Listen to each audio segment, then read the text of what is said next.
Hello and welcome to Marriage on a Tightrope. I'm Allan. And I'm Katie. And we're still married. This week's episode is a fun one. We have a guest coming, which we'll introduce soon. But we had a few announcements that we wanted to make. A few meetup announcements first. So, Katie, can you walk us through? We had our first official meetup just recently. We had our first meetup in Utah County in Lehigh, and we had 35 people show up. It was really, really great. Holy cow. It was like the best sacrament meeting you have ever been to. That's kind of what it felt like. I even said the prayer on the food. Allan gave his everyone got food sickness after. Secular prayer.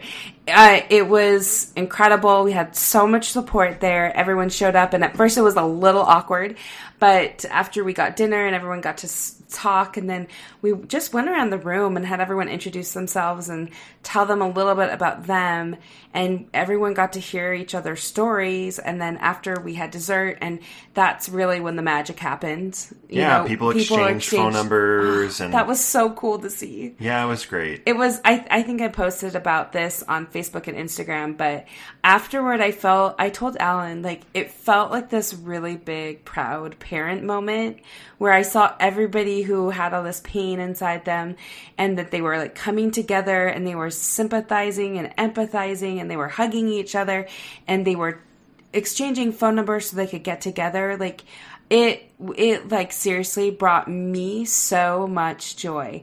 And this is why we're doing it, is because we want you to have resources in your area, people you can talk to. There were people that came down from Salt Lake County to Lehigh, which is totally fine. And it just was such an enjoyable night. And one of the comments on Facebook that I loved was that she went to church the next day feeling super confident and knowing she wasn't alone. And it just changed the way that the day that she had at church, which is like so powerful to me. So thank you to all you people who came to the Utah County meetup. We've got 2 more meetups locked and loaded, ready to go. The first will be Saturday, October 12th, 2019, 5 p.m. Probably go to between 8 and 9 p.m., depending how long-winded you are. But people, you can show up and leave whenever you would like. That will be in Davis County. And we do have a location. It's in Syracuse. Mm-hmm. You can go to our Facebook page, go to the events tab, either on your phone or on a desktop or Apple or whatever device that has internet with Facebook. And go to the events tab and please RSVP just so we have an idea, know how many chairs to set up. And pretty soon there you'll see a Genius sign up as well so that you can offer to bring something. Last time it was great. People brought stuff, and it was the perfect amount, and it was good. Yeah, it was. And let me tell you, if you are listening and you are not on Facebook, you can send us an email, and we'll send you the address. If you don't want to get on Facebook and register for the event, you can do it through us. So that's totally valid. Also, at our last meetup, we had a few couples there who had never listened to the podcast, but they were we friends. Promptly kicked them out of the house. Blasphemy. No, so friends had invited them to come to meet other people who were in the same space. And I hope they had a great experience, but please do the same. If you're in Davis County, and you want to bring a friend in the same place or space and they've never listened to us, no big deal. Bring them along. Everyone is welcome. Everyone is invited. So we have that one in Davis County. And then the second one we just announced, it's Saturday, November 2nd, and it's the Southern Utah meetup. And that is for St. George. It will be held in St. George. We already have a venue.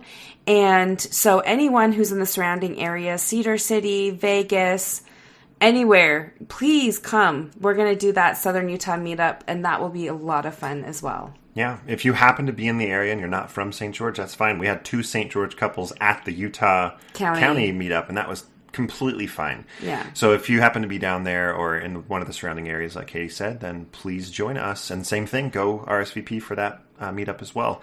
The last meetup and a lot of meetup talk, there's been a fundamental shift in our focus on the podcast, and it's to really try hard to connect other couples together. Mm-hmm. We urge and beg you to use the map. Go to the Facebook page and look up the Mixed Faith Couples map. It is, we've received a few emails, a few text messages from people that have said, I went and found someone that lives like less than a mile away from me, and I text the guy because he put his phone number up on that map. We would like everyone to put some way to contact you, whether it's message me on Facebook or email or text, and we're having lunch tomorrow. And it's literally the only person in his entire town that he knows that's in the same situation. And it's so helpful. That's the magic of the map. Yeah, Dora was right. The map is magical. Something else about the map that's really cool is I've been able to look and see where we have a lot of people, a lot of couples, because we are going to do an out-of-state meetup, and our first one we put on Facebook and on Instagram. It's actually really funny. I had originally put just the highest concentration, so Seattle, Idaho Falls, Mesa, and Austin, Texas. So I put those 4 up, and so many of you are Mesa fans. So I don't know how y'all are getting our podcast, or you're just passing it around, but Mesa is winning by a lot. Rachel Katz Cooper put Disney World in there, and it's in third place. The third place. So, hey, Texas. I will totally do Disney World. I think that would be super fun. But so you can go on our Facebook page and vote for where you would like it next. It looks like it might be in Mesa because we have so many people who want us there. But Austin's a good choice too. And add in, if there's someplace that we haven't listed, add it in. We would love to get to as many of you as we can, and especially kind of get you together, and so you could see the power and magic of having this type of meetup, because it's so cool. It's a lot of fun.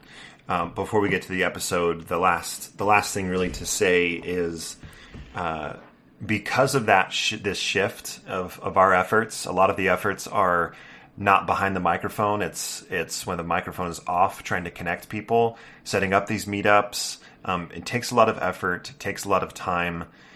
We've actually, because of all the time we've spent on the podcast, I guilt bought some concert tickets for our whole family to go to next Thursday, because we really, Katie and I talked about it. We need some good family time. So we certainly have to hit pause, but we put a lot into this, and it's nothing that we regret, because we absolutely love every person we talk to. We've seen so many people just ecstatic to hear that someone else is experiencing this. So that's why we're connecting people. But along with what goes with that is all of the effort that we put into it. So especially as we start venturing out of state, that's going to take more of our time and more of our resources and money to help with that. So if you would like to help us with that effort, we really would appreciate it. Every donation that we receive, we put right back into the podcast. We don't take anything back to do anything with on our own. It's all to support you guys. So if you would like to make a single donation or a recurring donation, you can go to marriageonatightrope.org and click on the donate tab and set that donation up there. We would love for you to be able to do that if you can. If you're not in a position to do that, we completely understand. We love receiving emails, Facebook messages from you all as well. And so as we are just about to kick it off over to our interview, we'll leave you with that impassioned plea. Was that impassioned, Katie? That was impassioned. And let me tell you, coming down the pipeline, you guys, over the past couple of days, we have secured some crazy interviews. And I can't even tell you, I have goosebumps because Don't say it. Don't tell them who. I won't tell them who. But we reached out to these sort of lofty goal people that we really wanted on. And we kind of did it all in within a couple of hours. Within a couple hours. How about these 6-7 people that we would really love, because they would be amazing to interview. And guess what? Interesting. They Every all single said yes. one of them said yes. So Oh we're my very gosh. excited about the interviews that are coming very, very soon. And guys, there's so much in the works right now. I can't give anything away, but let me tell you, we have been working so hard to try and just connect the right people with the right audience, and these are the right people. And we have these future projects coming up, and I don't know, I feel like we were so overloaded over the summer, and July we took off, and August I was like, I don't know if I want to go back to it. And now I kind of feel like I have a second wind, and we are putting a lot of time into this because I just believe in it so much. And anyway, and when you see something you've created that has helped other people that you're so proud of, you just want to keep going. And I think that that's how we feel. We just want to keep going. So there's your teaser. I like seeing you all gung-ho about things. I'm so gung-ho right now. And we're literally recording it 12:20 at night. That's right. All right. Thanks, Katie, for all that. I think, was my thing more impassioned than yours? Probably. You don't sound as tired when you're tired. I'm so tired. Oh, poor baby. All right. We hope you enjoy this interview, and best of luck on the upcoming General Conference. Enjoy. Now we're going to get to the meat of this episode, where we bring on a wonderful guest. This is actually the second time that Claudine Gallacher has been on the podcast. But Claudine, we didn't release the other one. Yeah, that's right. It ended up being a little personal. I weaseled my way into a little coaching session. That was what it ended up being. But thank you so much for joining us again. And I promise we'll release this one. Yeah. Okay. All right. Great. It's wonderful to be here with you guys. You guys, we met Claudine in person last March. And we met her in Santa Barbara, and we got to meet with a post-Mormon group. And she has a lovely family, lovely home, lovely friends who took care of our kids so that we could sit and talk for a while. And anyway, I would love, Claudine, go ahead and introduce yourself to our listeners and just tell us a little bit about you and what you do for a living. I'm Claudine Gallacher. I'm an only child. That kind of was my claim to fame in Mormonism in some ways. But I did not grow up in the church. I actually grew up without religion in my home. I joined the church when I was 19. I was very close to my great-grandmother as I was growing up, and she died in my arms when I was 15. And that actually sent me on a journey, really, to understand death. In the process of exploring, I actually ended up going to an LDS funeral and became very intrigued by Mormons. Yeah. Missionaries came knocking on my door a few months later, and we started engaging in dialogue. And at 19, I joined the church, and then I went to BYU, and I got married in the temple. And which one? Seattle. Ooh, cool. Yeah, Seattle. Because that's where you are from, or your husband? Mm-hmm. Actually, both of us. Okay. That's where we met. We both actually went to the same high school and knew of each other, had mutual friends, but it was really a little bit later we got to know each other better. Yeah, so I went out to BYU, really just went all in as best as I knew how. Still always found Mormons very intriguing because it's different when you don't go through primary and young women's. Mm-hmm. They're peculiar people. Yes, that's right. A peculiar people. Fascinating, and so fascinating.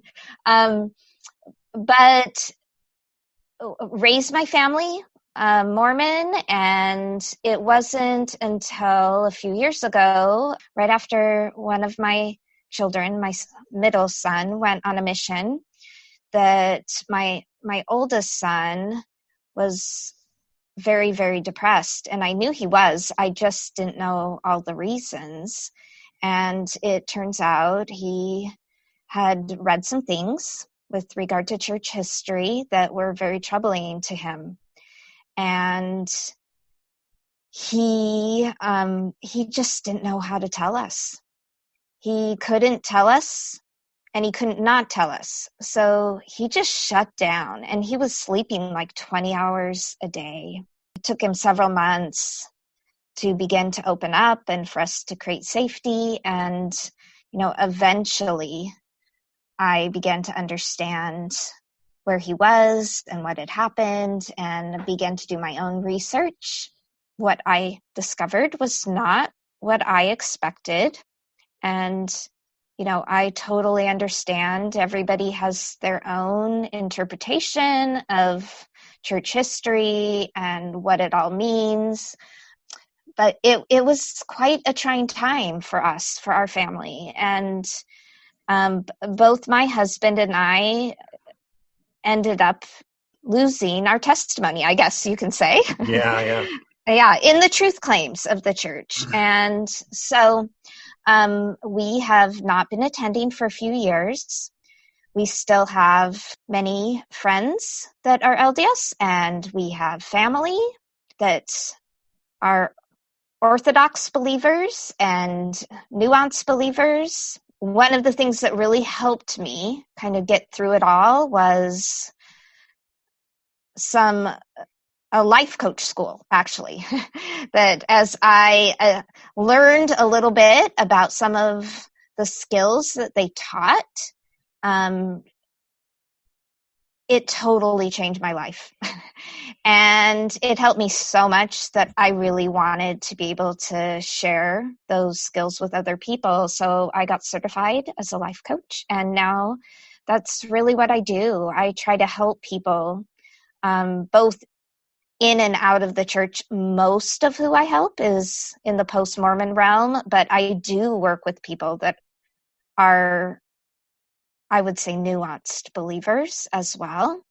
I'd be open to work with Orthodox believers, but generally they don't want to work with me.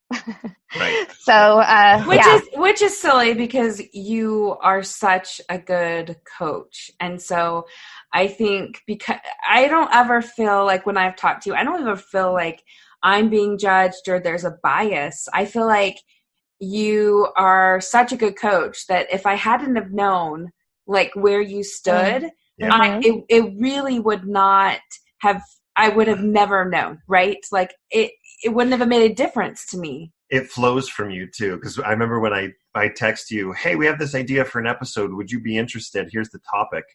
And your response was yes. And how do you feel? And you started going right into it. and I was like, oh wow, it's starting. Here we go. Yeah.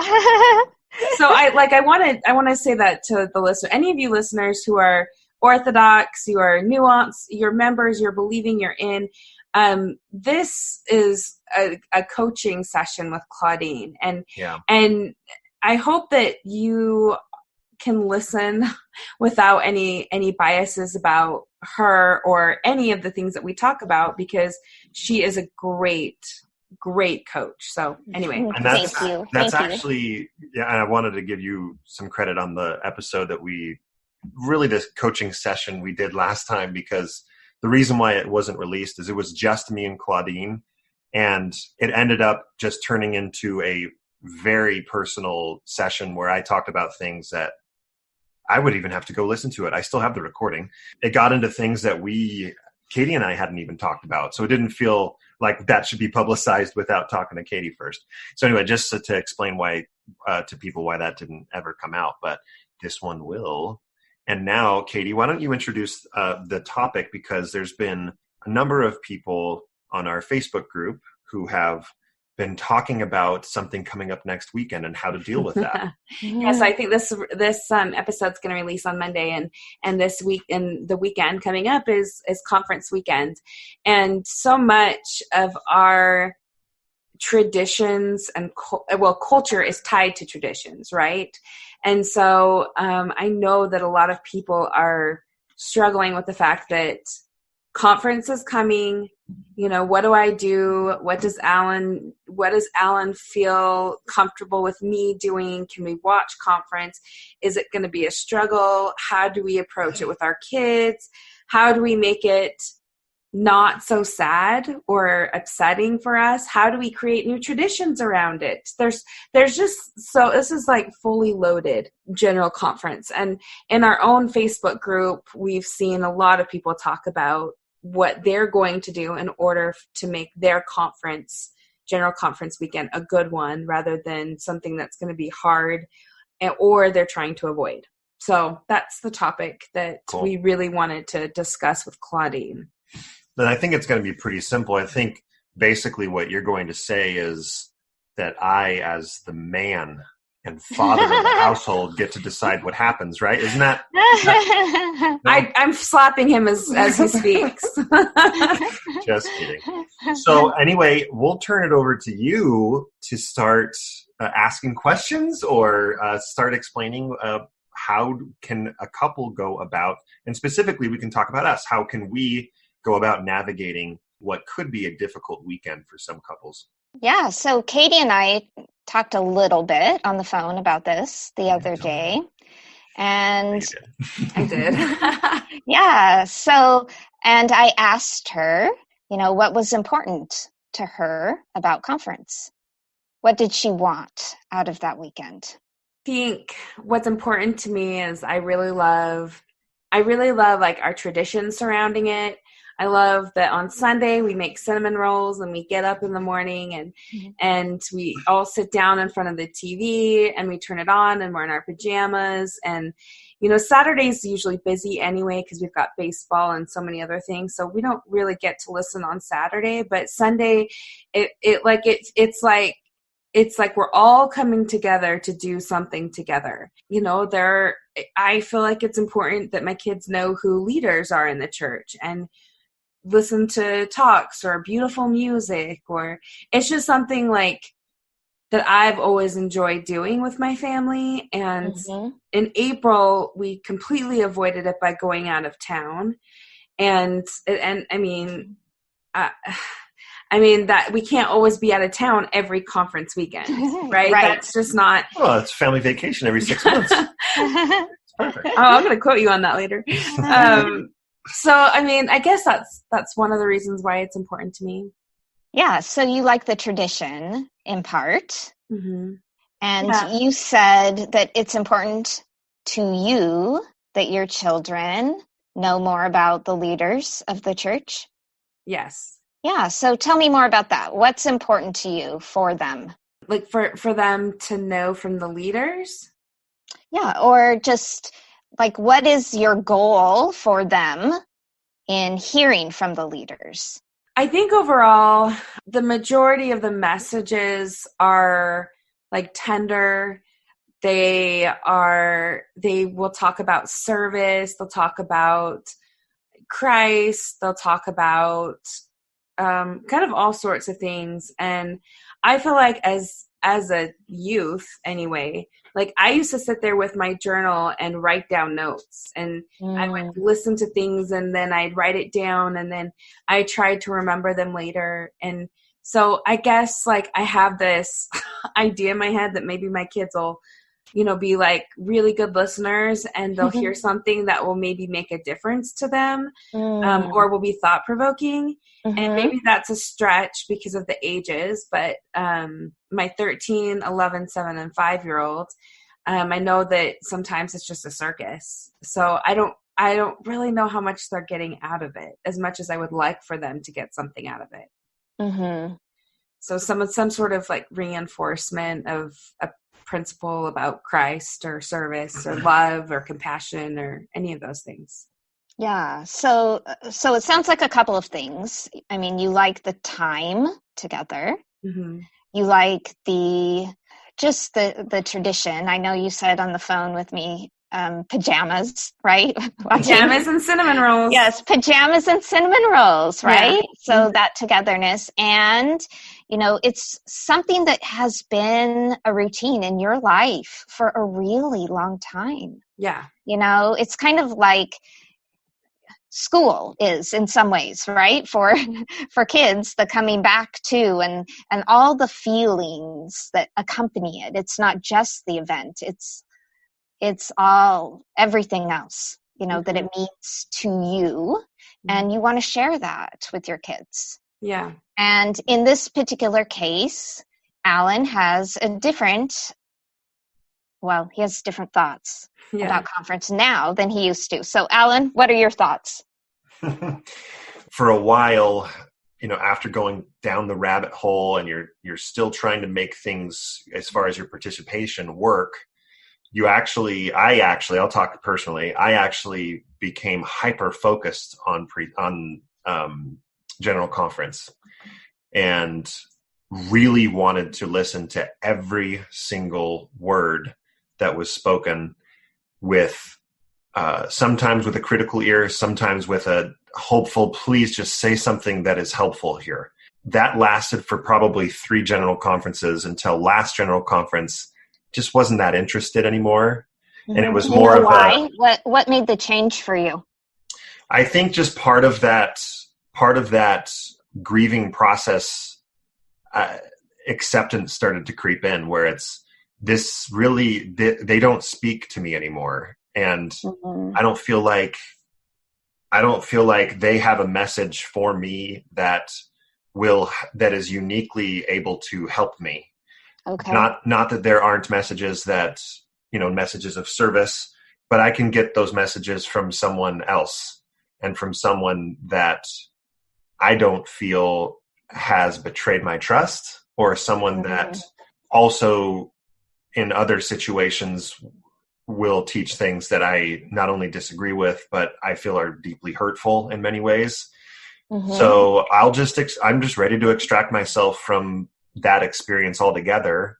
And I can go listen to someone else teach about service and teach about love and teach about all of the different things that you can get out of general conference. It's just now I don't have any desire to watch it. I don't feel like I need to. And so what about the tradition part for you? I love the cinnamon rolls. Well, for me, it's like, it's similar to, and it's another religious tradition, I guess, but it's very secular, but it's similar to combining 2 families' Christmases.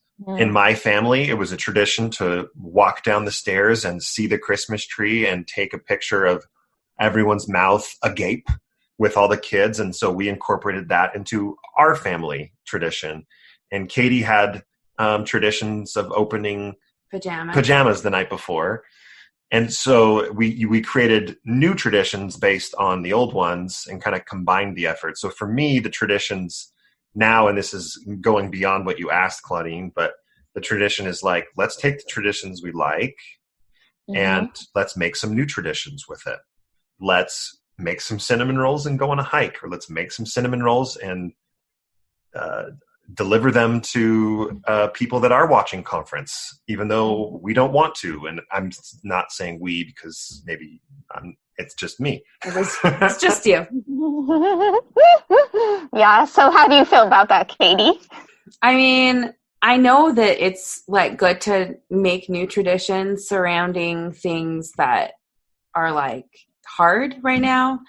I feel like, like my family, I grew up watching Saturday conference sessions, both of them. That was like a tradition. And then when Allan and I got married, he didn't really do that. We didn't really do it on Saturdays. We just would go back and read them or watch them later. And so I felt like I don't want to say gave that up, but maybe that's what it is. Like kind of gave that up. But like Sunday was like, okay, we can finally do it together. And so it's hard for me to let go of that. Yeah. So it sounds like your experiences on the whole for conference then have been positive, throughout your life. And so what is it that you want your kids to experience with regard to that?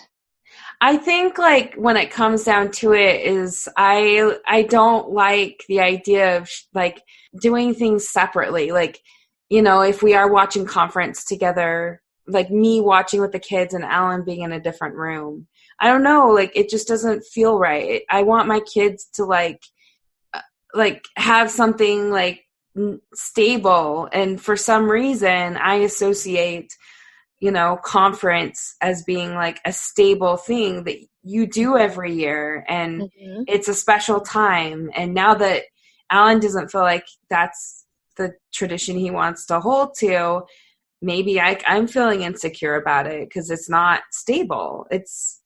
I don't know. I don't know. It's just different. Yeah. So for sure change for both of you, really. Yeah. And you're coming at this now with really, in some ways, a very different marriage than you had many years ago. I remember going to a Mormon Stories retreat with John Dehlin and Natasha. One of the ideas that they brought up there was, that everyone who's married everyone has multiple marriages. I think they said at least 3. For some of us, it's to the same person, and for some of us, it's to different people. Mm-hmm. But, because we change as humans over time, and there are different stages in life. There was the relationship you guys had before you had kids, and maybe you could look at that as one marriage in a sense, because what you had to negotiate was very different than once a child came into the picture. Now suddenly it's, you have a zillion other things to consider. Yeah. And maybe the change from 1 to 2 children isn't as great as 0 to 1, but it's still a change. And, so you're at this stage in a sense where when Allan lost his faith, it did bring about a significant change in your marriage. Like having a new child or any other big event that could happen, where now there's all these new things that need to be looked at and renegotiated and decided, together if you want, or, separately. It's possible, for each of you to decide, well, what will this mean? What do we want? What do I want as an individual? Sounds like Allan doesn't want to watch. Katie, if you could wave a magic wand, it sounds like you'd love Allan to watch and everyone to watch all day Saturday and Sunday. Is that right? I can give up Saturday. You can give that up. Just Sunday. Just Sunday. Yeah. Okay. So something happened last night. We went to a little meetup, and it wasn't really a post-Mormon meetup, but there were a lot of post-Mormons there. Yeah. It was more of an event for my side of the fence. As we were driving home, I turned to Katie and said, "Thank you for supporting me in that. That was really nice, a really nice evening." It could have ended up being very awkward for her, and it wasn't, thankfully, but it could have been. And so she kind of put herself out on a limb, and I turned to her and said, "How can I return the favor? What's the equivalent of me returning the favor?" And we kind of talked about watching conference is kind of the returning the favor. And she asked, "Do you think you could do that?" And I said, "I don't know, maybe I can bust out my Dodgers puzzle that she got me and focus on that while I'm doing that." And here's what I don't think I'm able to do yet. I don't think that I'm able to listen to those messages without reacting to them, not like vocally right there in the moment, but especially if we're going to have the kids listen, if there are things that are said that are deeply hurtful, I'm going to talk about it. Mm-hmm. So it's one of those, if you want Allan to watch, you're going to get all of me, which is including my vocal points and the father side of me, which is going to teach the kids. This is what I really liked, and this is what I really didn't. And we had an episode recently within the last couple of months where we just released the audio of a family conversation after church, and we talked about all the things that we liked at church that day and the things we disagreed and didn't like at church. And all of us went around the circle.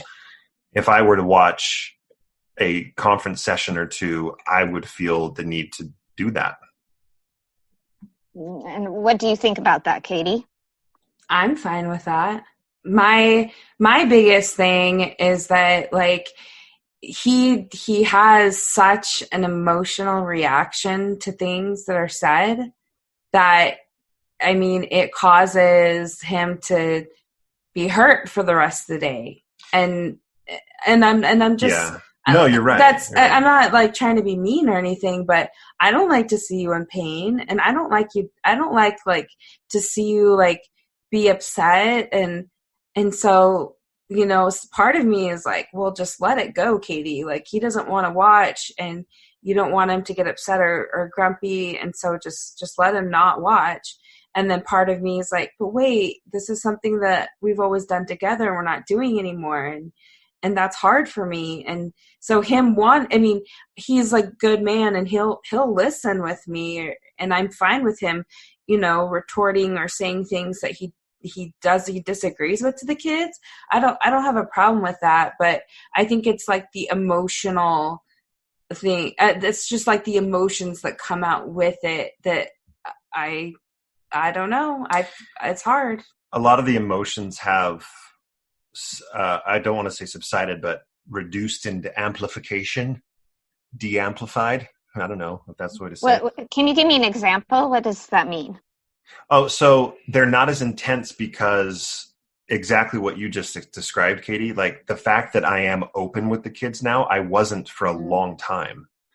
And so hearing messages, especially messages when they were sitting next to me and I was unable to voice that discomfort with the message being shared, it just bottled me up and made me very upset. And now I'm very open with the kids, and we're all comfortable talking about disagreements with each other, to the point where my daughter, who's 7, long story short, just the other day said, well, I think it's all true. And just very nonchalantly.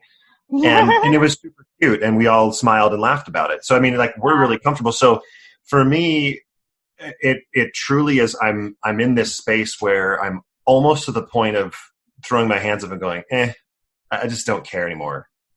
So why would I want to watch? Because I just don't care.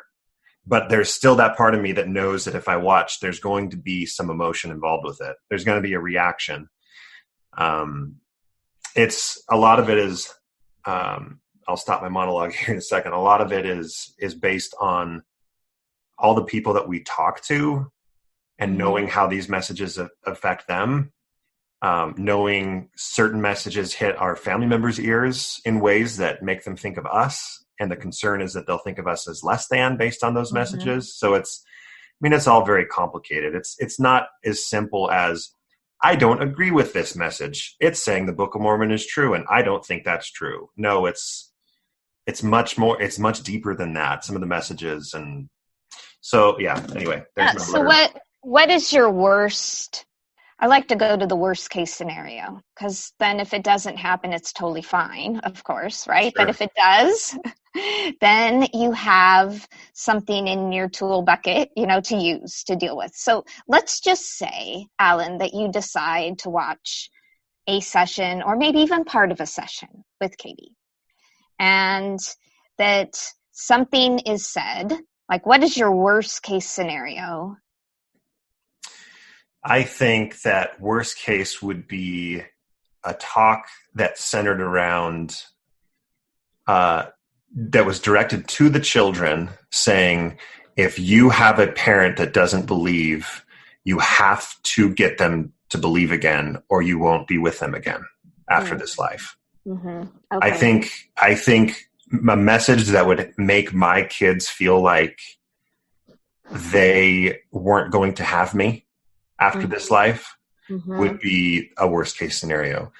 I don't feel like any message would make Katie feel that way. So I'm not worried about a message making Katie feel that we are not going to make it. I think that ship has sailed and failed.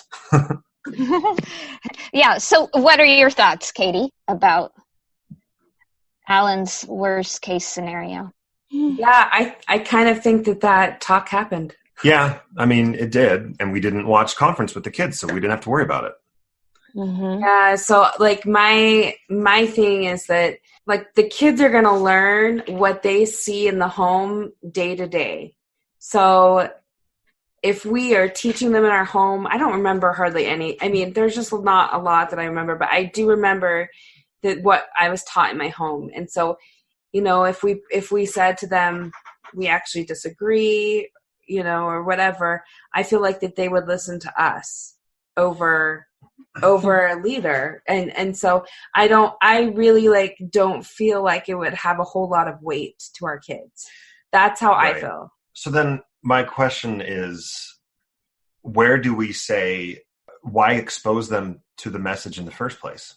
I mean, it's like, if they're going to listen to us, let's teach them that.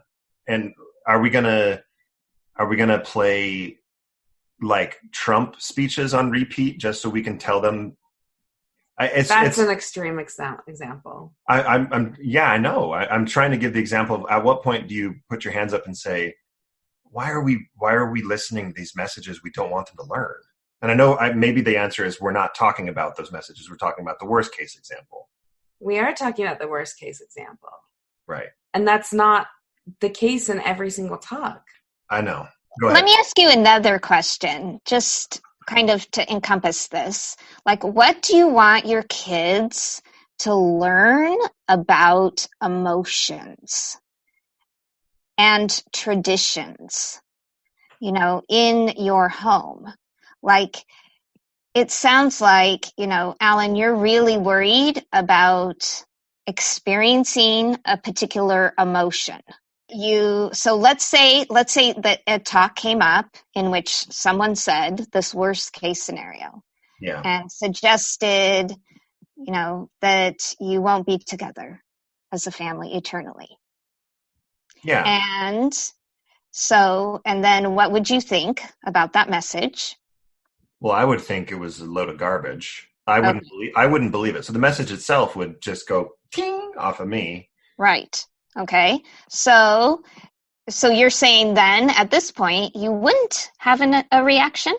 I wouldn't, not to the message itself, but to the fallout of the message. And that happened last conference, talking with family members who wholeheartedly believed the message. It clearly affected our relationships. How so? There was deep sadness because of the choices that I had made, and we're not going to be together. And I'm like, don't you see that it's this message that is making you feel this way? It's the fear versus love approach. And we did an episode on that as well. And it's not the message itself, because I honestly can listen to the entirety of conference, and me personally, if it was just me in a bubble, it's very easy for me just to say, no, I just don't agree with that. No, I just don't agree with that. Okay, but before it was very difficult. It was very difficult, and we have listeners who they're going to feel negative emotion within themselves based on the message. So I mean, if we're talking about Allan, like maybe you've overcome that hurdle, but what about the people who have not been able to overcome that hurdle of hearing a message and feeling a negative emotion? Mm-hmm. So one of the things I teach all of my clients is that, you know, because somebody speaks words, even in this case, at General Conference, okay, there are human beings that come up to the pulpit and they give talks. So they're just speaking. Now, as we listen, we are going to interpret those words and what they mean about us, what they mean about our relationships, what they mean about the world, what they mean about the state of the church. All of these things most of us have a near instantaneous interpretation that just seems to show up so quickly that, you know, it's what Allan is talking about when he says reaction. I know I'm going to have a reaction, or in the past I've had a reaction. So President Nelson speaks words, but what really happens is you have thoughts, or you have what I call interpretations, which are, thoughts you've previously had that you bring all of this life experience. So maybe Allan brings all the life experience he's had listening to post-Mormons who have had thoughts about what these words mean in their relationships. So something's going to happen in your mind as you hear the words, and you can either just allow whatever shows up to show up, and you can feel the emotion, and really all emotions are just physiological vibrations in our body.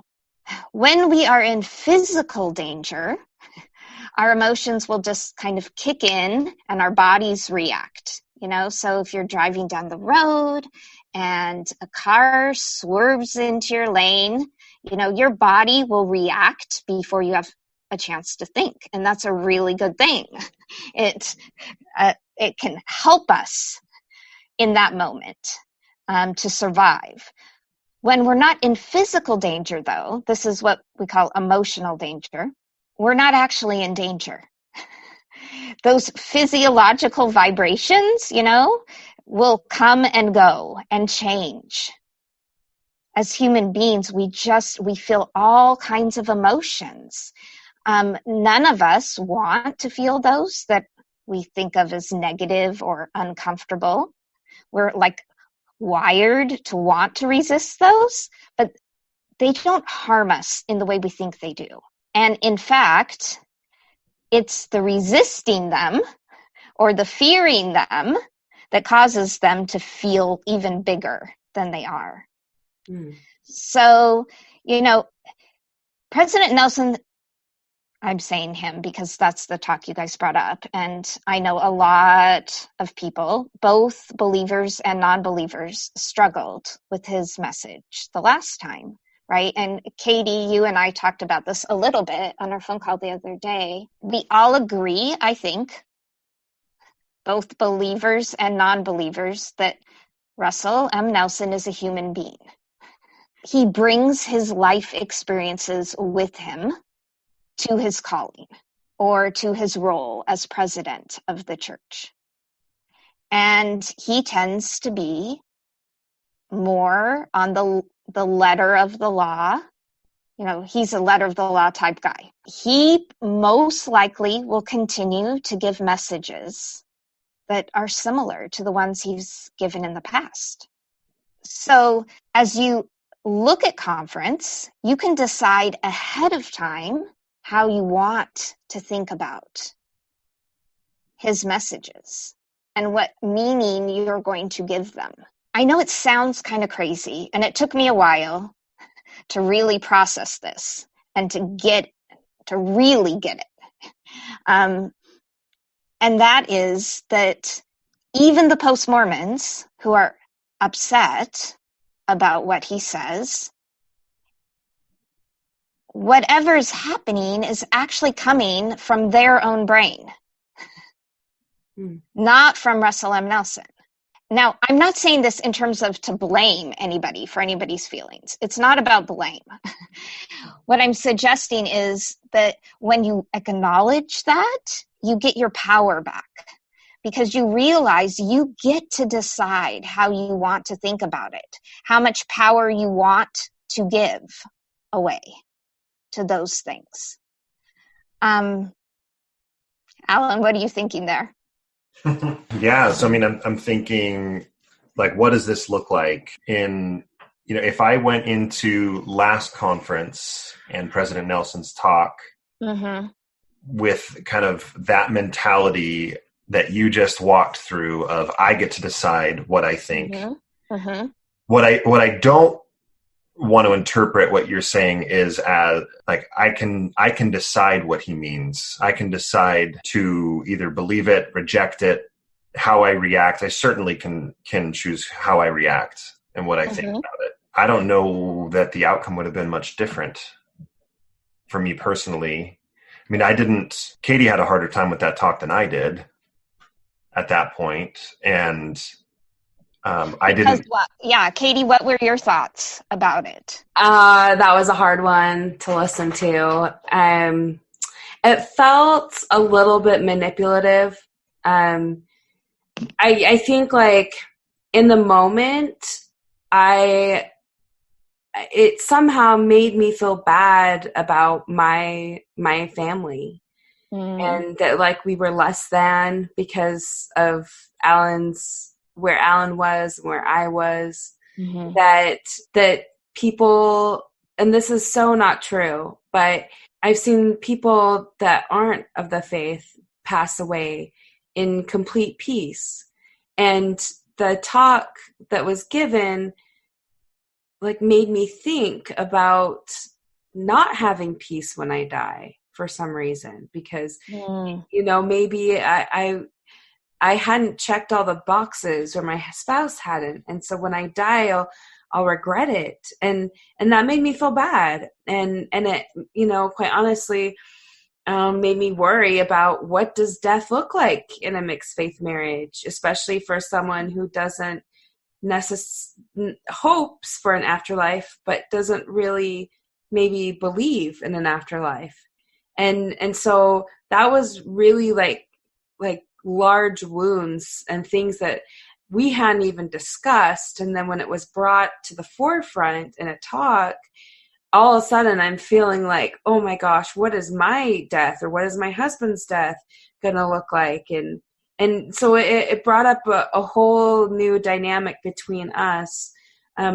because it's just something that we hadn't discussed before. Right. So how did you feel when you thought that President Nelson is speaking to you, as if you're, and I'm just trying to use your words here, less than, as if your family is less than? Or it made me feel like I didn't have a place. Okay. Like I've been wanting to have a place, and I didn't have a place. Right. And that really bothered me.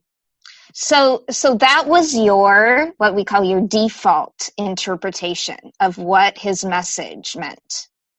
So when you've had that interpretation and you believe it, then that's what leads you to feel bad. Because you can imagine, what would it be like if you didn't think of it that way? It's because you interpreted his words to mean certain things that led you to have the emotions that you did. And this is where all of our power really is recognizing that, something does go on in our brain that leads to our emotions. And there's always more than one way to look at something. There always is. And if we feel sad, and sometimes we want to feel sad. There's nothing wrong with feeling sad. The gift of sadness for many of us is it slows us down. It connects us to the moment that we're living in. In some ways, more than positive emotions. We remember these times that we're sad or we're in pain more than we do some of the others. Sometimes our emotions are a signal to us that we want to consider taking an action. In this particular case, what do you want to believe about President Nelson's words? Is what I would ask both of you. What do you want to make them mean? How much credibility, maybe, do you want to give them? Or what kind of interpretation do you want to bring with you as you consider them? Because even from an LDS, full believing point of view, the scriptures, the message is that, fear doesn't come from God. So if you're feeling fear, perhaps that would be your signal to question if that's what is that the message God really wants for you? Because when you're feeling fear, what does that lead you to do, Katie? when I feel fear, I feel upset. I mean, my emotions kind of take over. Do you lose trust when you feel fear? Yeah. In what? Did that talk hurt your trust in me? I don't know. So it's hard because I feel like when I initially listened to it, I was like sobbing, having a really hard time with it. And then I like went back and read it again, and I felt like I was in a better mental space, and I could just like look at the whole, and I could say, okay, like this is, he like 100% believes this is true. I can see the body of the text, what he was, the point he was trying to get across, but I do not agree with the delivery, how it was delivered. I thought that's what I had an issue with. And so I don't know about the distrust. So how did it impact your marriage? Allan was kind of a saint. He didn't say anything. He just let me feel my emotions and held me, and he didn't say, I told you so, or he was a really good supportive spouse when I was feeling like I was having a hard time. That was really helpful for me. I needed him to just comfort me. So I felt like, if anything, it brought us closer together. Is that bad? Ironically. Ironically. Because he responded in the perfect way. Hold on, this is mind-blowing. His whole talk was families need to be closer and better and closer together, and he did that. And it worked. Oh my God. Yes. Yeah. I stand corrected. Claudia, I wanted to ask you a couple of things. At what point do we need to hold the speaker of the words responsible for what they're saying? There's a lot of unkind things that can be said that can really hurt people.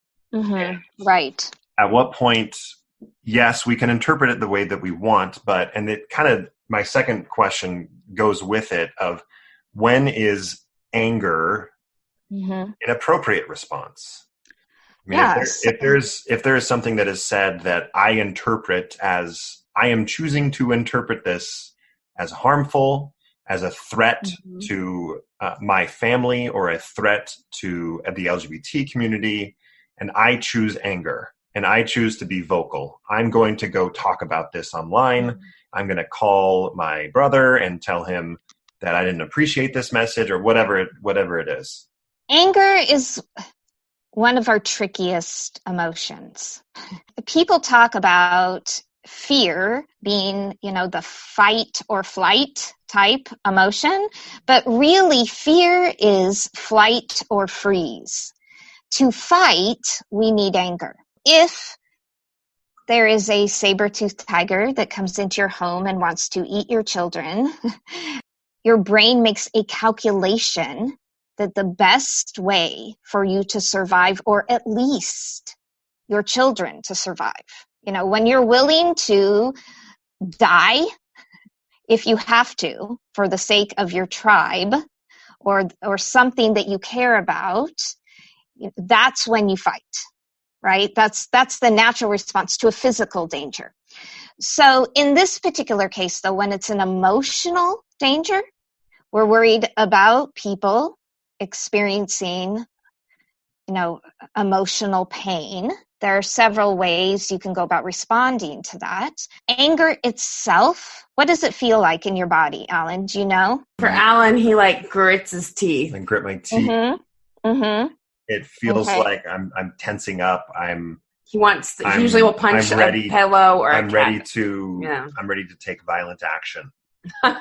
Yeah. So it's, anger sends signals to our body to get ready for that fight, for that saber-toothed tiger, right? So the blood actually leaves the prefrontal cortex of the brain. It goes into our hands and feet. For some of us, it makes us feel more powerful. Some of us feel a surge, an energy. You also get chemicals that go down into your body that cause you to hyper focus on what you perceive as the threat, which makes a lot of sense if you're fighting that tiger. You don't want to be noticing the birds flying by. This is not the time to, check out the scenery. You need all of your energy and resources if you're going to survive. But when it's, and Russell M. Nelson says words, in that particular case, the moment of anger is not the best time to take action. It's better to feel it, to notice it, to really understand how it works in your own body so you can sense it, start to arise, and take note. And then I really tend to suggest people give themselves a little space, maybe write down your thoughts. What are you thinking at the time you're angry? We don't ever get angry about things that we don't value. One gift of anger is it can get you in touch with something that you care about. It can remind you of what's important to you. For many post-Mormons, one of the things that reminds us is that we don't think the same way that we used to, or we don't see things the same way that some individuals, some leaders within the church see those things. The anger's that signal, oh, we're different. At the very minimum, it can remind you, oh, I'm not Mormon anymore for you, Allan. Mentally, right? I don't see the world through that lens anymore. So besides that, anger is a signal you can use to question whether or not you might want to take action. So it's a personal signal to you. Yeah. What do you want to do? I really, really want to emphasize that point. I really like that point you made on don't act out when you're experiencing the anger, when you're experiencing that emotion. Make note of it. Recognize it, let it pass. Yeah. And then if you need to take action, take action. Yeah. So feel it. Really allow yourself to feel it. Mm-hmm. So, with the case of, the words of Russell M. Nelson, some of the questions you might want to ask is, if my family heard this message, how are they thinking about it? How are they feeling? Maybe an action you might want to take is to check in with them and say, you know what? I heard this talk. I know that when the prophet of the church speaks, you take those words very seriously, and I'm concerned about how you might be feeling, considering I don't believe the same way I used to. How are you feeling? Yeah, you did that? Yeah, I reached out to 2 family members that strongly believe it and asked them, and one of them went pretty good, and the other one went pretty hard. Mm-hmm. Mm-hmm. And what does pretty good and pretty hard mean? What does it look like for you? Well, one of them, I think the one that went, quote, good was more of a understanding. I completely understand how you would feel in that situation. And the other one the hard one was more, this is tearing me apart where you're at. And that talk basically is just a reminder of how sad it's going to be if we're not together again. Therein lies the frustration with the message and how it was delivered. What did you think when you heard that family member say that? I thought, this is not fair that this person, speaking of President Nelson, has such a tight grasp on the relationship between 2 family members. Like in 15 minutes, a relationship can be seriously strained by what he decides to say. And that's extremely frustrating coming from this side of the fence. So how so, though? Really, Allan, how is it that this relationship was hurt? I mean, I hear what you're saying, that your family member was feeling pain because of what your family member was thinking about those words. But how did that actually manifest in harming your relationship? Not as frequent conversations. Tiptoeing around many topics, not wanting to talk about many things. So frequency of contact, I think, is probably the number one thing. On your part, or is it a him or her? Did you say him? It's one of the two. Oh, okay. Yes. Okay. So that's totally fine. I'm just trying to simplify my own pronouns here. And to be fair, I think that's past. I think that the effects of that talk, even less than 6 months later, have passed. Mm-hmm. I mean, I think for both people, it was very hard for different reasons in the weeks following. Those emotions, it's emotions that drive our actions. Right. So if you're feeling, fear or sadness or hurt, often many of us do withdraw because, that's the natural reaction from those emotions. If, in fact, you want to maintain a relationship, though, despite that, you can look at it and decide, how do I want to show up for this family member? How do I want to be there for that person in this case, Allan, for you, in this life? Because that's what you do have control over. What we can decide as individuals is, how do we want to show up? What kind of son or daughter do we want to be? What kind of brother or sister do we want to be? What kind of friend do we want to be? What kind of cousin, right? How do we want to show up in the relationship? Mm-hmm. We often give so much energy to what the other person is thinking.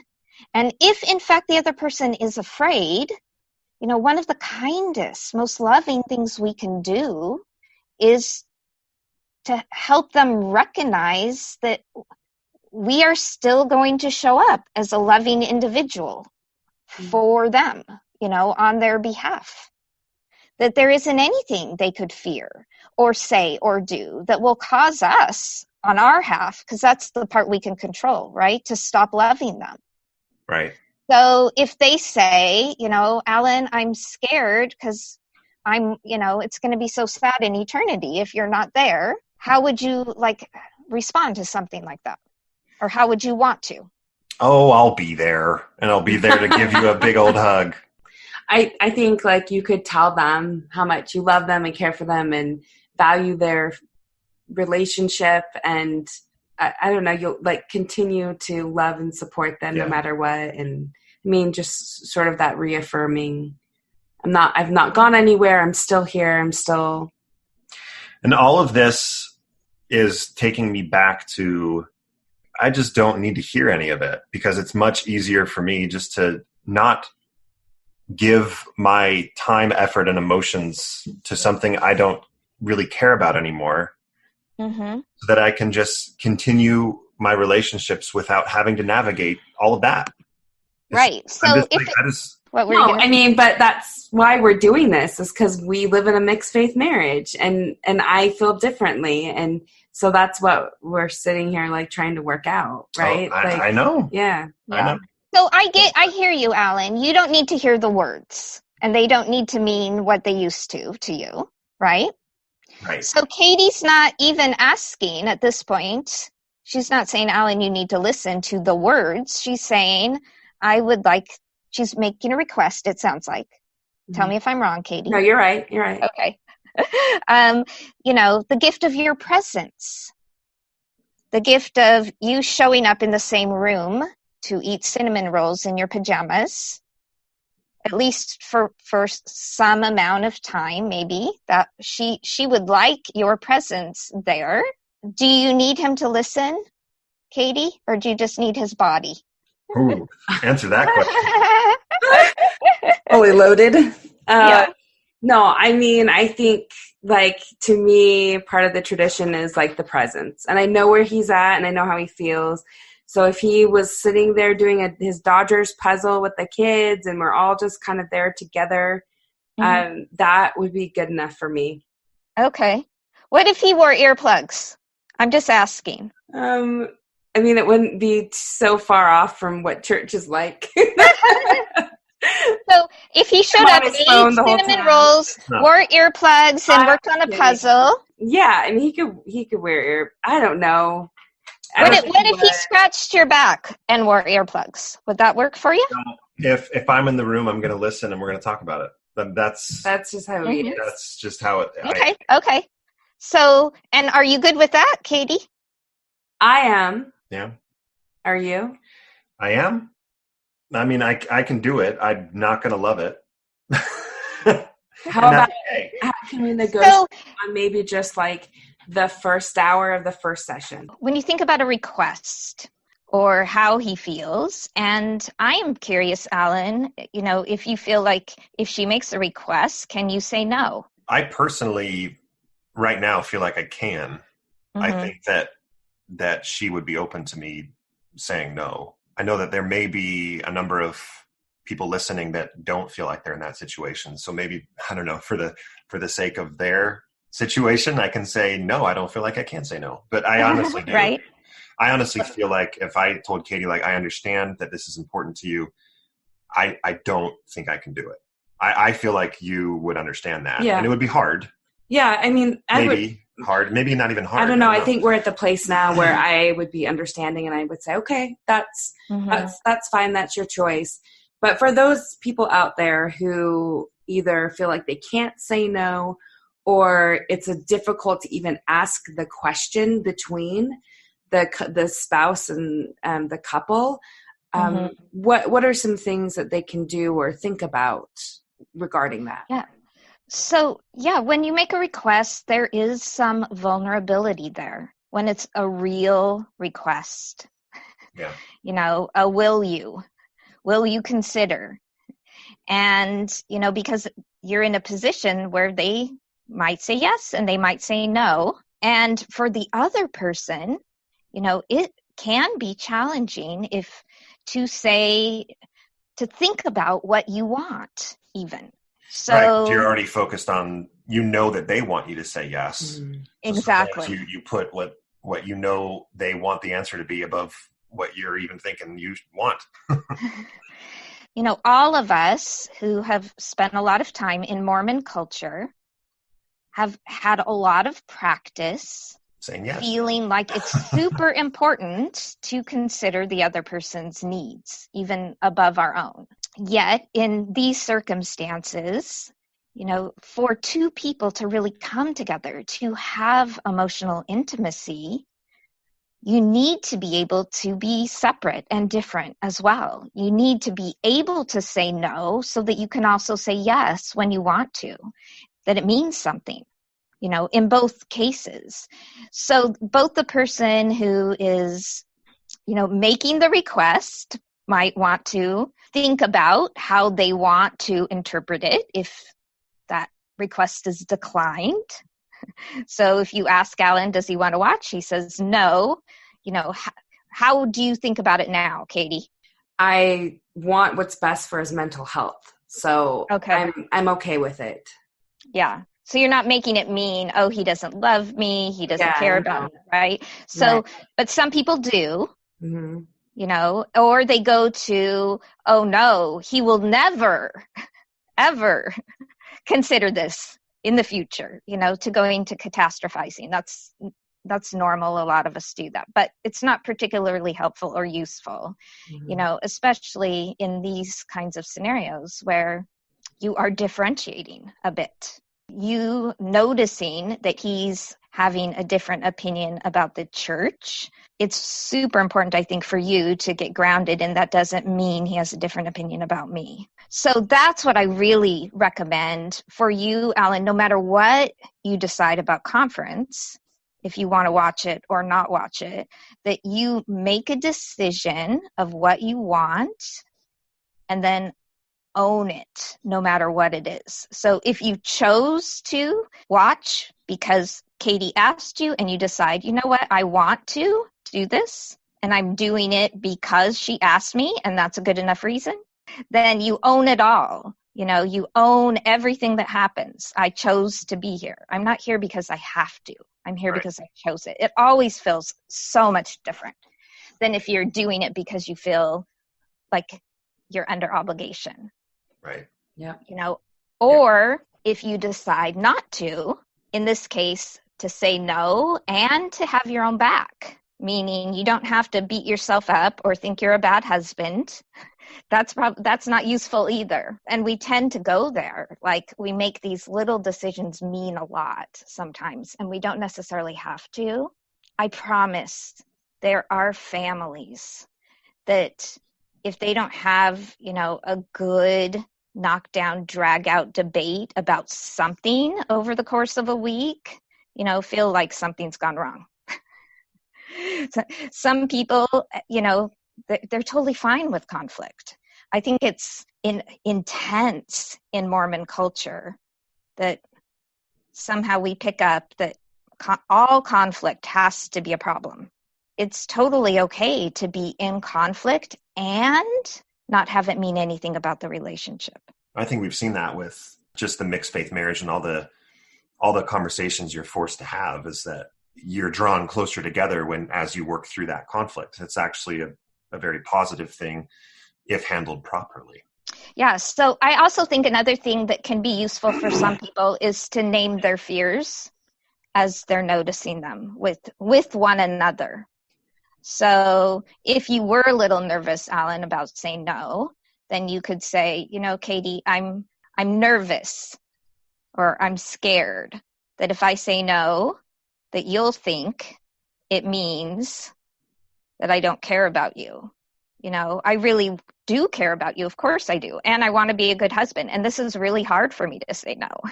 And so just naming it and putting it out there can be so helpful, rather than letting it just spin in your brain. Mm-hmm. Yeah. So how would you recommend, Katie, that for those in your situation who are believers, is it hard for you to make a request?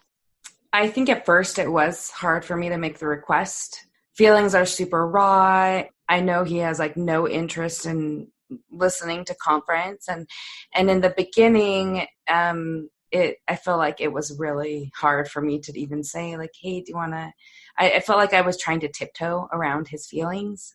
Mm-hmm. And I want to protect his feelings, but something that I want, and do I have the right to even ask that of him?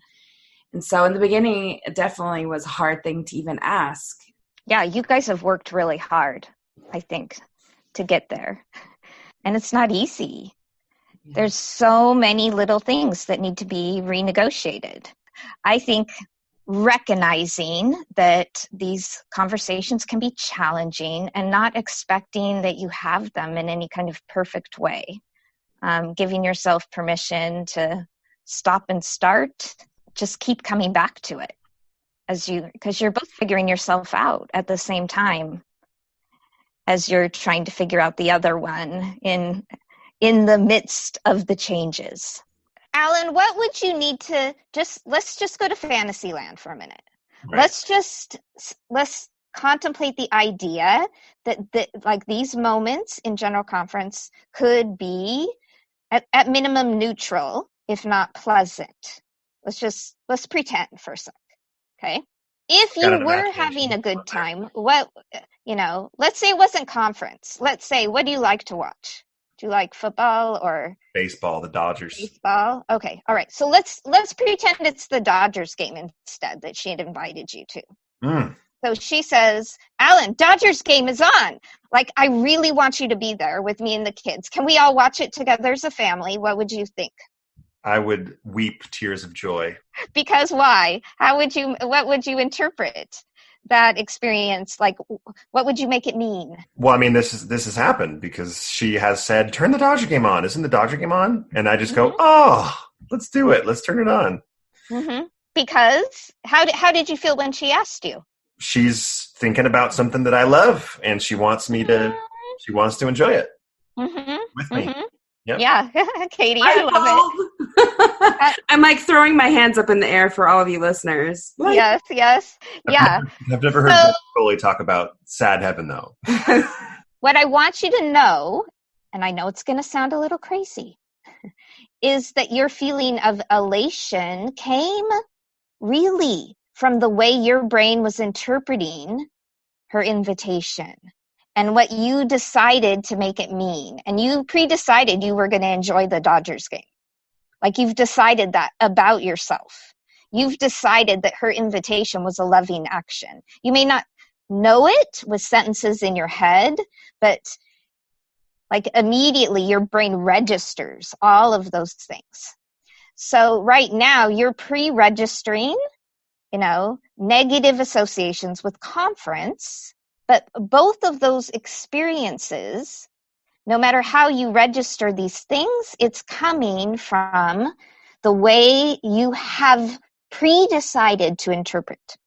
Now, there's nothing wrong with your interpretations. I'm not suggesting you have to change them. I am, though, suggesting that you have, if you want to feel a little bit better about watching General Conference, it's possible. And what it would mean for you is to consider a slightly different interpretation. Are you interested in that? You don't have to be. Seriously, I'm not saying you have to, but if you want to, let's just explore it. In the moment, let's see if we can get you to just maybe a neutral place. Yeah. Right? So, we don't need to go to jumping up and down. This is like a Dodgers game, but it would be super nice if you didn't have to think of it as being a miserable experience. Like a Giants game. Yeah, a Giants. Yeah, that's right. So let's just get curious together for just a minute. If you needed to, what could you possibly find interesting about the experience this time of watching with your family? I don't know. There could be good messages. Uchtdorf could say something profound, and that could be nice. They could retract the word of wisdom, and the coffee I have in my house all of a sudden be cool again. Yeah. I don't know. I mean, there's a lot of goods. Do you like the music? I love the music. Music's fine. I've got some personal friends. Jim Bennett is in I like Jim Bennett. He's in the Mormon Tabernacle Choir. Girl I grew up with in high school is in the Mormon Tabernacle Choir. Let's go to the room that conference would be played in your home. Okay. Yeah. I want you to smell those cinnamon rolls. I like that. Okay. Look around the room and look at your family. Look at your kids. Look at your wife. There's going to be somebody talking on the TV, and you can pay attention to it as much as you want or not. But there you are, all together as a family. How do you want to think about that moment? Or how would you want to feel? Maybe I should ask you that. How do you want to feel in that moment that you happen to all be in the same room together, eating cinnamon rolls, no matter what's on the TV? Right. It's time together. What if you could use this as an opportunity to show your children, there's a variety of ways we can go here, but you get to feel however you feel. If you happen to hear a talk that you have thoughts about that lead you to feel happy, you can share that. If you happen to hear a talk that leads you to have thoughts that lead you to feel sad, you can share that. You could use this as an opportunity to explore emotions with your kids.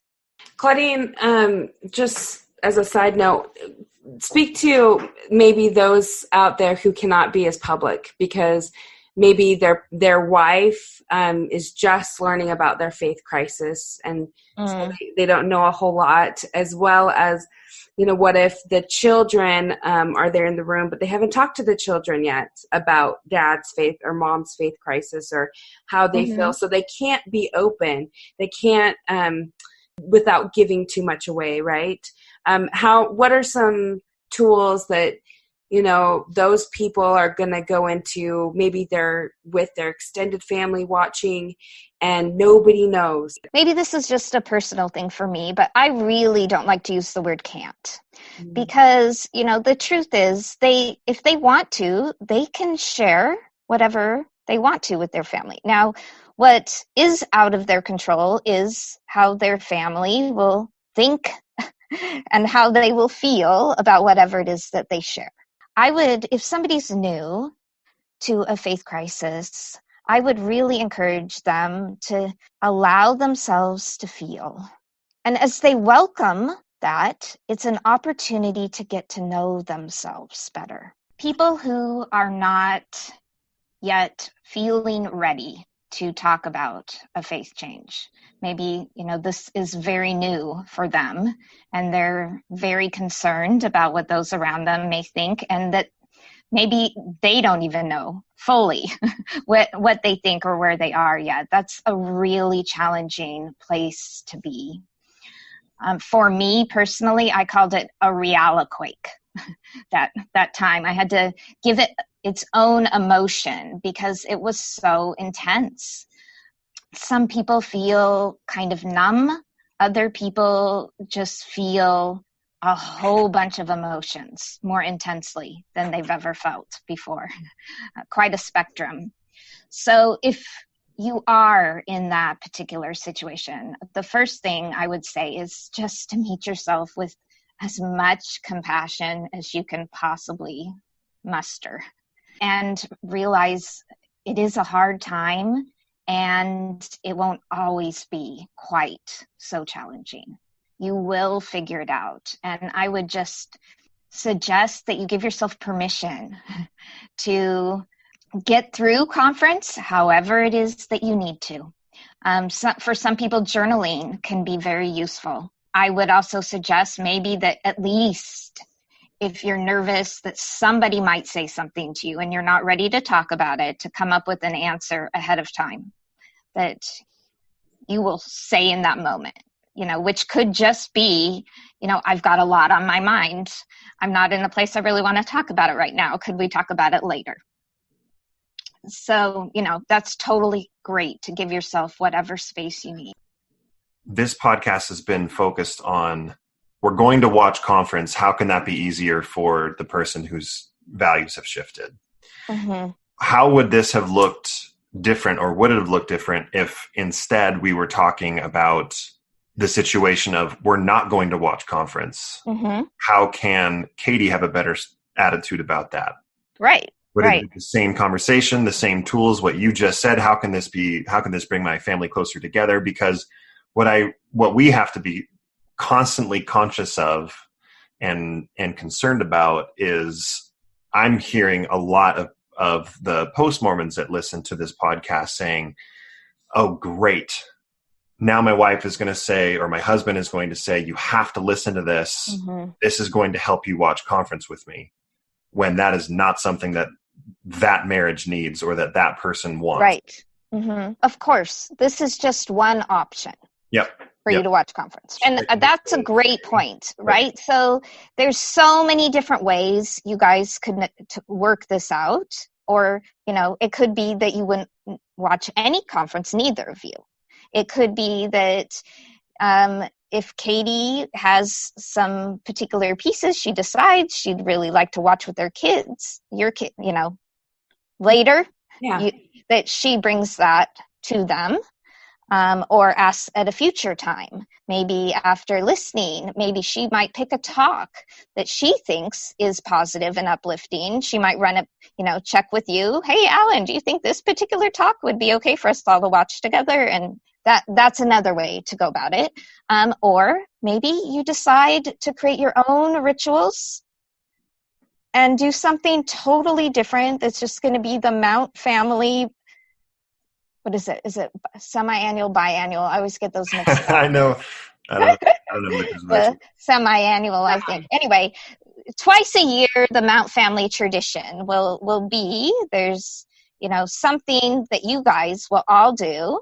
Maybe it will be that you will pick something that you both agree on that has some strong values to it to watch.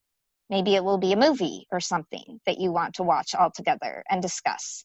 But it's something that, if Katie cares about values being taught, maybe you will find a different medium to use to teach those particular values to your kids. There are times when we all need to just set some boundaries and say for ourselves, I get it. my emotions do come from the way I'm interpreting it. I get it, but it's my job. But right now, I just am not there, and I don't want to do it. I don't want to do the extra work to think deliberately. I just really want to give myself some space and some time to do other things. And all of that is legitimate too. So, it's everybody's individual journey. And each of you, probably, I really recommend that you each think through it for yourself, decide what you want, hear from the other person what they want, and decide if either of you want to make a request of the other. And hear each other about what you value and why. It's good advice. Yeah, I love that. And take your time, recognizing that if you can't come to an agreement, you each as individuals can pick something for you as individuals as well. And I get it. You guys have kids too. So that has to be, negotiated. There's so many different ways to do that. And it doesn't have to necessarily be this weekend. How are you feeling after that was very difficult for me. Yeah. To talk about. It really was, because the whole time I'm thinking, I don't want to do this. And when you were just saying at the very end, I was thinking, I don't know why I thought about someone walking down the streets of Manhattan, but I did. I thought of if I stopped a random person in Manhattan and said, hey, are you going to watch General Conference this weekend? They would say, what are you talking about? I have no idea what that is, and I have no interest. That's where I want to be. I just don't want to care. Mm-hmm. That's just a side point of what was going through my mind when you were just doing that wrap up, Claudine. But no, it was a difficult conversation, because I think it pointed to a lot of the conversation was about me doing something that I just don't want to give the effort to. But also, I recognize that I didn't know that this tradition was so important to you. And it's something that I personally can go through any discomfort or negative emotion that I experience, even do my best to choose how I react and the emotions that I feel and how I interpret to make it a more enjoyable experience for you. If we're going to end up watching any amount of conference together, all of my efforts would be to benefit your experience in this, not my own. And so, I can do that. Mm-hmm. One of the things I told Allan, and I told Claudine this, is and one tradition that I've had with my mom and sisters is to go to women's conference. And that's something that we like to do. We go to dinner, and that's a good tradition that I can keep doing because I'm still in and I want to go to that. Mm-hmm. And it doesn't involve Allan or the kids. I feel like that is a good one, especially for this conference that I'll be able to have. So maybe that'll be enough. I don't know. I certainly don't want to make Allan do anything he doesn't want to do, even though, I know he's willing to sit through an hour of cinnamon rolls and a Dodger puzzle while conference is on. I think so much of this, like I said before, is tied to tradition, which is why it makes it just so hard. And Claudine, I like that you talked about creating new traditions in your family and surrounding General Conference if you decide that. And I hope that the listeners don't think this was all a ploy to get the non-believers or the ones that like Allan to just grab them to see it our way or anything. That's not it. But I like what Claudine said. It's a mind shift. And, you can really connect your emotions to what you're thinking and how you're feeling and how much power you have over that. And so I think that those are tools that you not only can use in this instance, but in so many facets, right? Mm-hmm. In your mixed faith marriage. So anyway, I really appreciate you, Claudine, for all that you said and all that you brought up. It certainly is thought-provoking. I'm sure it's something we'll be talking about all week as we decide to how we're going to move forward. Curiosity is one of my favorite emotions. If you can just move to curiosity and begin to start asking yourself, what would it be like if, for both of you, what would it be like if we just gave up General Conference, Katie, and started our own Mount family traditions? And, I figure out, I'm saying I for you, but I figure out a different way to share the pieces of General Conference that mean something to me, whatever aspects of that tradition I want to pass on. And what could it look like for you guys? These are challenging questions whenever you're dealing with tradition. I hear you, Allan. It's you are like many, many post-Mormons who at some point you just want a break. You want to move away. You don't from the church. Right. But because people you love still believe, you are in a situation where conference will be part of the talk in your town, at least probably for a while. Claudine, thank you so much for joining us on Marriage on a Tightrope. Will you come back sometime? Oh, of course. Yes. Claudine, if people want to be coached by you or would like to get more information or contact you, how can they do that? Through my website, postmormonmentalhealth.com. I have a contact page. I also have a Facebook page. And so people can contact me that way as well. And you're on Instagram, right? I am trying to be on Instagram. Thanks to you, Katie. I'm learning Instagram. I'm still a little bit Instagram challenged, but I do have an account and I'm working towards it.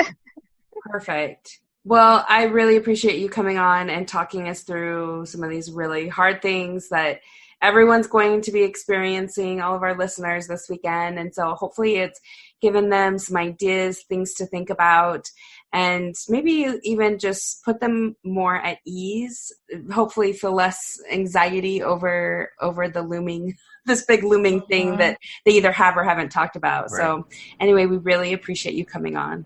Yeah. That was the interview with Claudine Gallacher, a little coaching moment for everybody. We want to thank her one last time for joining us. And if you would like to send us an email, you can do so at marriageonatightrope@gmail.com. Follow us on Instagram by the same name and our Facebook group by the same name. Katie, anything left to say to our wonderful people? I think I said it all. Wow. At least for tonight. Keep walking that tightrope, everybody. And grow as you go. Dang it, because that's the song now. Toodles.